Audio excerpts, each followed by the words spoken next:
the next game I want to talk about is the Arizona State Sun Devils, who I thought had it, damn it. And USC pulled it out 28-27. The Trojans. The Trojans. Not a lot of big numbers from the guys that I thought were going to put up.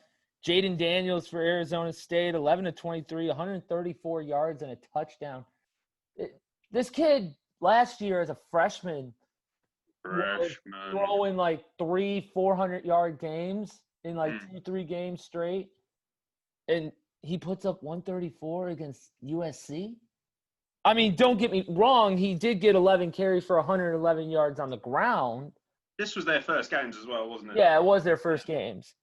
But it's like it's always a bit of an anomaly, the first game. That's why I think it's so surprising that we had as many upsets and have had as many upsets coming into this weekend as we've had, is because you would think that most upsets would occur early doors in a season like this, when you're starting late, when there's COVID parameters, when there's all kinds of things, not as much of a home, especially if you're playing in a huge stadium like Texas teams are, and you've only got like a quarter or an eighth of the fans there. It does take away a lot of that passion. We saw that of Oklahoma as well. They seem to be lacking a lot of fans.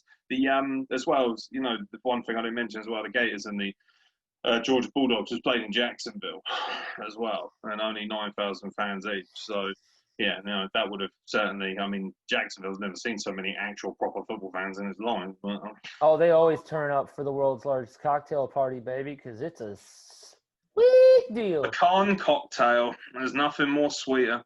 Dip him in mimosa, baby. Dip him in mimosa. But, yeah, USC eke it out by just the 1 point.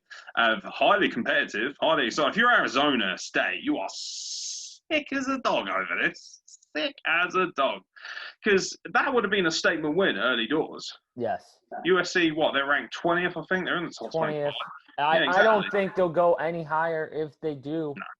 No. If they do, they'll go. I think that ranking's quite generous considering they've just started as well. Yeah. And to be honest, if I'm Arizona, I think we could have started off with a ranked win here as well, and that would have really set them in good stead for a decent bowl game, which I'm sure they'll. I don't know whether they have a decent crack at one now or not. I don't fully understand yet. I should do plenty of research this week to learn up. But yeah, Arizona State. They have 6 games to play, and if they lost this one, they will not be eligible for a bowl. That's a shame. So there you go. Shame, really, because they turned up and they played a really good game of football. I honestly thought they had it. Got a fan of me, boys. Got a fan of me. I loved your style of football. Love the jerseys as well, by the way. Love them.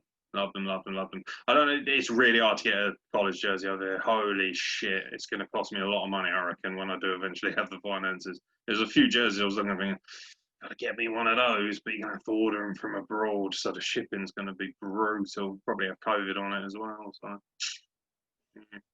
But no, it's a shame, really. But, they deserve a shout-out on this podcast. I thought they were fantastic, because I imagine not many people are probably going to mention Arizona over the next week or so. Even the college game day gang, they weren't exactly fascinated by it. It was all USC this and USC that. So, Arizona, fair play to you. Gave it a good run. I love me an underdog, mate. Exactly. Or an underdevil. It would have been really cool if they would have won it. But, Keaton Slovis, he was this supposed second coming of fucking Steve Young, and he played like shit. Yes, he looked like the second coming of Steve Nash at the Lakers. Yes, he put up almost 400 yards, but he had a touchdown and 2 picks. Or was it 2? No, 2 touchdowns and a pick. Still, ridiculous. Nothing that would, set the world ablaze. Exactly.